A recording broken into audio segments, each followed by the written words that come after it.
If you love America, you'll like this video. Hi ho and welcome to another Roger Johnson's America. I am Roger Johnson. For this episode, I decided I was going to celebrate the 70th birthday of Kermit the Frog by visiting the boyhood home of Jim Henson in Leland, Mississippi. I also went to the Center for Puppetry Arts in Atlanta, Georgia. You're not going to want to miss this Muppets road trip. Moving right along.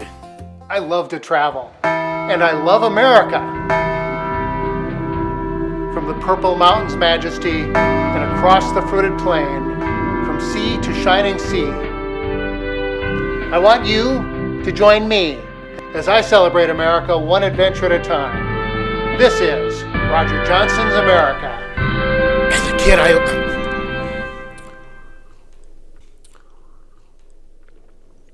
frog in my throat. As a kid, I absolutely loved The Muppet Show every single week, every single episode. I also loved a good family road trip. Every year we would head up to northern Minnesota. We went out to the Black Hills and Mount Rushmore, Idaho. Every year it seemed like we were going somewhere. So when the Muppet movie came out, the original Muppet movie about a frog and a bear and a pig and a whatever Gonzo is, going on a big cross-country road trip, I couldn't get enough of it. From the very opening credits and the opening song, The Rainbow Connection. Someday we'll find it, the Rainbow Connection. All the way to the very end, one of my all-time favorite songs, The Magic Store. Keep pretending we've done just what we've set out to do. I was hooked. I started the adventure on May 8th, 2025 from Central Florida. I was working at Walt Disney World at the time, living in the area there, and I drove about 800 miles, 12 to 13 hours to get to Leland, Mississippi. I didn't drive the whole night all in one stretch. I did stop.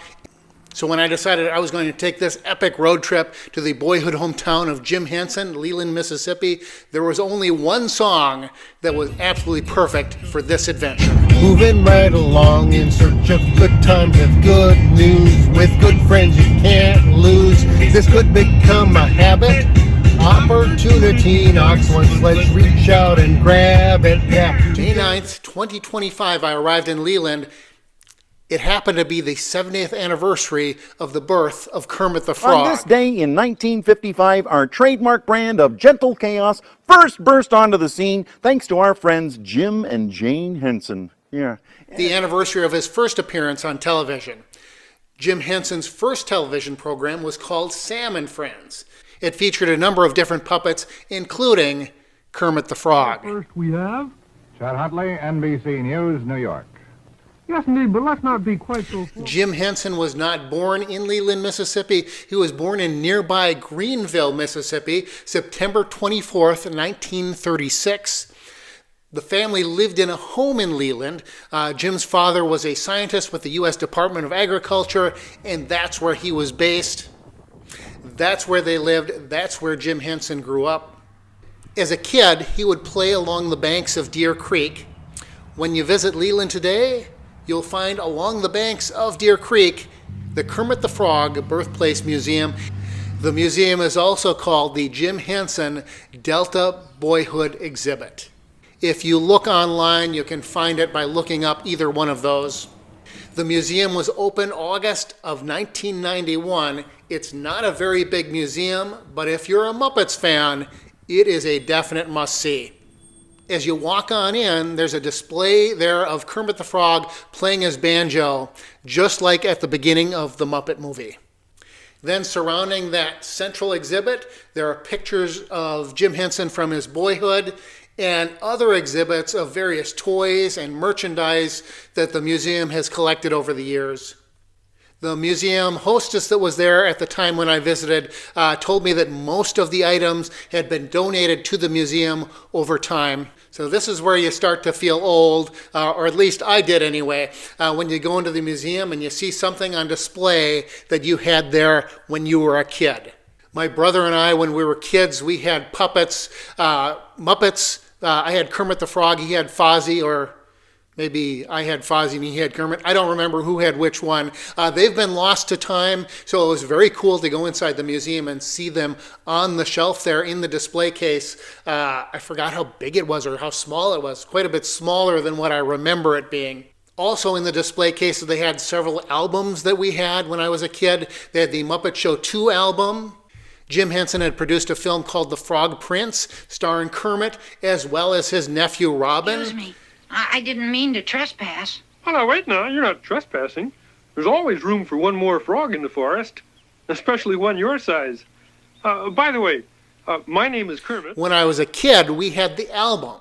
I had never seen the movie. I hadn't seen it on TV or anything, and so I only knew the story from the album.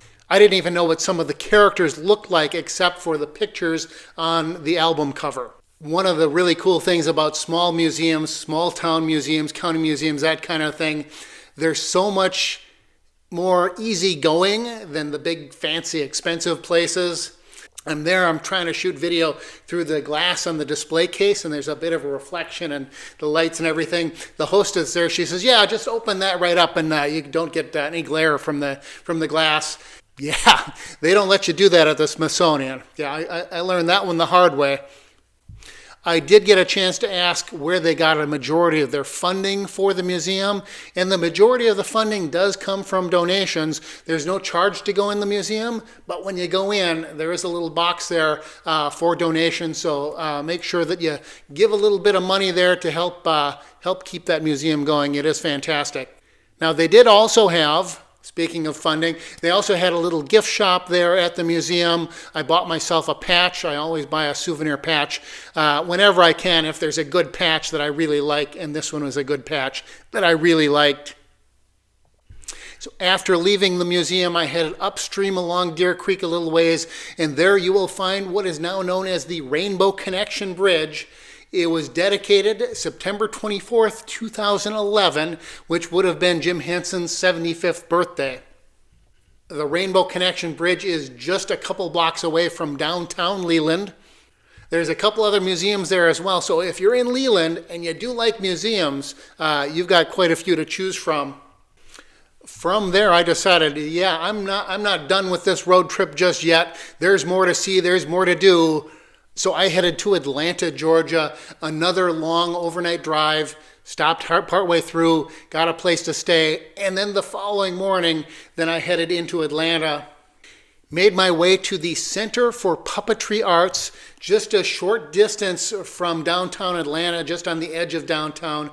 A really cool museum, especially if you're a puppetry fan, and especially if you are a Muppets fan. So you head on in, you pay your admission, and you go in. There's a little gift shop, and then there's two main exhibit areas. One is kind of a temporary exhibit area where they switch out things from time to time, and then there's the main exhibit area. I had gone to the right, and it was the temporary exhibit. I didn't necessarily realize that at the time, and so I went in there, and it was bigger than the birthplace of Kermit the Frog Museum, but still wasn't very big. And it's like, look, this is all there is. It's a much bigger museum. Then I realized, no, this is the temporary exhibit. But for a temporary exhibit, it was really cool. Lots of Muppets in there and artwork and just really cool stuff. So from there, then I headed across the entryway there into the main exhibit space. That was divided up into two sections. One was for general puppetry and the history of puppetry. Really cool, very extensive. And then the main exhibit, the exhibit that I came to go see, was on Jim Henson, and that was pretty darn good. You go on in, and it starts with an exhibit on Sam and Friends, Jim Henson's earliest work on television. And after Sam and Friends, there's an exhibit on advertising, did a lot of commercials. And then there was an exhibit, very cool, the Muppet Workshop. Every one of those Muppets is handmade, and yeah, there's some real artistry and craftsmanship. They have little drawers that you can open up, and in the different drawers will be different pieces that they can use to make Muppets. One will have eyeballs and eyebrows and all of the different things that come together to make all of these unique characters come to life. Then there's an area devoted to Sesame Street. If you're my age, you grew up on Sesame Street. Big Bird, Ernie, Bert.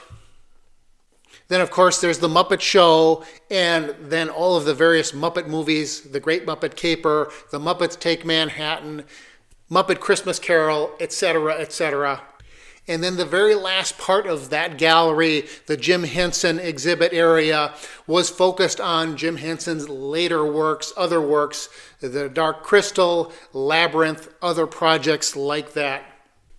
At the conclusion of my big old Muppets road trip, I headed from Atlanta back down to the Orlando area where I was living and visited Hollywood Studios at Walt Disney World to see Muppetvision 3D for the very last time. Jim Henson's last performance, actually performing Kermit the Frog, debuted to the world May 16th, 1991.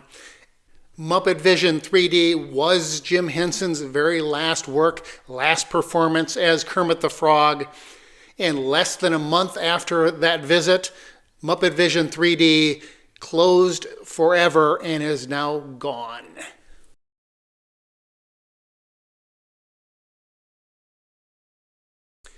Losing Muppetvision 3D is more than just losing part of your childhood and nostalgia. The Muppets are more than just silly characters and goofy songs and silly sketches. They are all that, but they are so much more. I found a whole bunch of friends who have the same dream. And it kind of makes us like a family.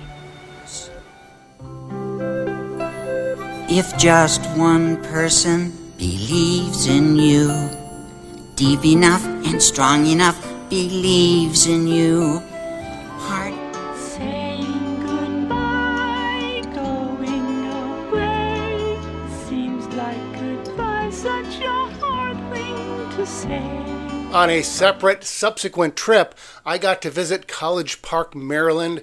For a brief time, Jim Henson, as a boy, lived there. He later went back and went to school at the University of Maryland. Today they have a statue there of Jim Henson along with Kermit the Frog.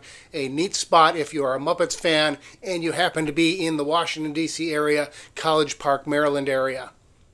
When Jim Henson passed away, I'll admit that I did cry. And this last time that I got to watch Muppetvision 3D, I cried a little bit then too. And before I cry here on this video, I'm going to wrap it up. Thanks for joining me. I do want to thank you, the lovers, the dreamers, and you. I appreciate it. If you like the video, hit the like button, subscribe to the channel. Join me again on future episodes. Follow me on the social medias.